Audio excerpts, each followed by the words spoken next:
It is the 31st of December 2023, and I just thought it would be very apt for today's video to wrap up on the year. I just wrote a reflection on the past year as the year of transitions. This year was one of big moves. I experienced the longest days and the longest nights. I left home and lived abroad, slow traveling across 3 continents, spent time in 7 countries, and also exploring 15 cities. Many of these places I've never imagined I'll be in, but I've always carried the desire and spirit to travel far and to places that hold a certain elusiveness, places that are not as popularly visited. I experienced magical encounters and friendships that feel orchestrated. Many of these adventures wouldn't have been as memorable as they would have without the people I have met along the way, be it for a short while or for longer. Many of these adventures wouldn't have been possible as well if not for the grace and trust from people whom I've never even met around the world and who decided to give me a shot and welcomed me into their homes. I learned the biggest lessons on how to adjust and live with uncertainty and to develop possibilities in envisioning different futures for myself. There was a time where I felt like I was striving and putting myself out there for different opportunities, but to no avail. I pursued hard for the one that showed interest, but wasn't the path for me after all, as things didn't work out. I doubted myself and also had an emotional ride with facing rejections, and finally saw a silver lining in the cloud, and where it seemed that things were finally moving sometime only in the end of July. I was faced with many times where I felt like I was at a crossroads, where I was constantly faced with the question, what if this doesn't work out? What will I do then? It was a lot of planning, also a lot of making of backup plans. I was constantly researching for opportunities and refused to give up, wanting to explore every possible option that I had. This year, I also learned many things about myself. Freedom is a priority for me, and it is important for me to have an exciting life and also unique experiences. Yet I recognize that there are parts of me that knows the need to thread between being practical, and I'm finding a balance between that. I need to be able to feel free-spirited and not bound in order to feel truly authentic. It helps a lot when I'm adaptable and able to adjust quickly to any environment. Independence is a natural thing I crave for, and I have sought many periods of alone time and recognize my need to switch off to recharge. I learned how to communicate my needs and wants in a clearer and more effective manner, and voicing out my point of view and what is on my mind is something that I have worked on this year and am continuing to work on. 2023 was also the year I got space to experiment. I got to experience different living environments and avenues to test drive my passions. I was granted the generosity and trust of many people who allowed me to share my skills and people who were supportive of my endeavors. This was the year I set out to be consistent with my YouTube channel as well, and strengthened my resolve and reaffirmed my desire to be able to be financially and also locationally independent, hopefully in 3 years' time. This was also the year that I realized that good things take time. 1 year is not considered long in the bigger perspective of things, and I'm constantly reminding myself that consistency is key and I need to give myself time for things to develop.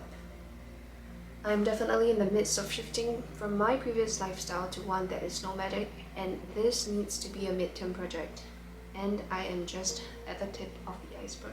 So I would say that 2023 was a year of transitions.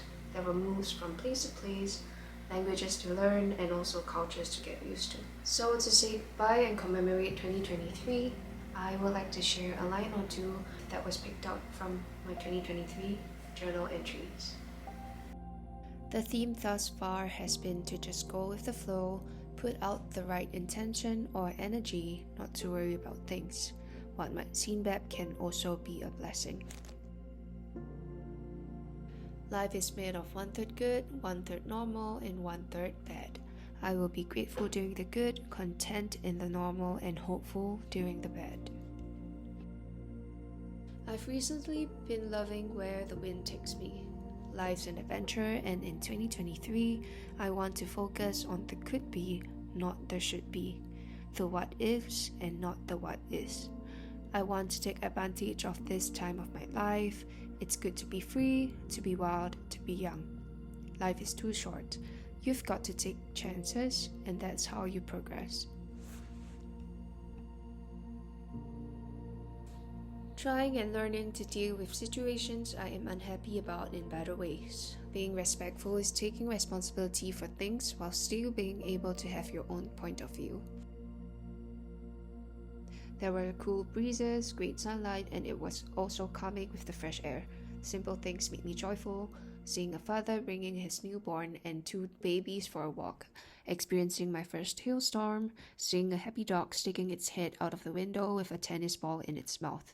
I am in a good place. When you let things go, things move and happen. My mind feels so active and drawn in multiple directions at a time with so many different project ideas. It feels like I might not know the formula or tactic to play the game of life, or maybe I am too hard on myself. I want to get rid of the belief that life is about getting things right. I have to make mistakes and have experiences in order to learn. Finally feeling like multiple things in life are finally moving. Win some, lose some. And on the 9th of September, I wrote, "We have a tendency of equating the quality of a decision with the quality of its outcome. Resist the temptation of changing strategy because a few hands didn't turn out well in the short run." The things that I'm grateful for. Number 1, helpful neighbors who are peace-loving. Number 2, second-hand items. Number 3, ability to afford Bible classes. Number 4, Asian Mart. And number 5, to rewrite or add spice to my resume. November was a stressful period. I wrote, "I would say a couple of things feel more settled now. My body lights up when I see certain people.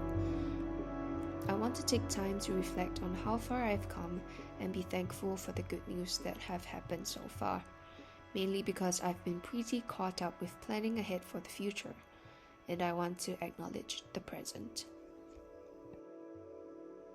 And lastly, in December, I wrote, "This year has been the most life-changing.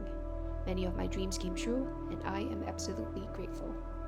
Some of these words were words about how I was feeling, some were encouragement to myself to keep going, motivational phrases or words, and also some were words of gratitude. One thing was clear. There were mixed feelings and mixture of good and bad that happened in 2023, but one thing for sure was the trust that things will move in the way that they are supposed to at the end of the day, and that whatever happens is for the good. Thank you for hearing me share my story, and with that, blessed 2024 to all of you who are watching, and see you in the next one. Bye!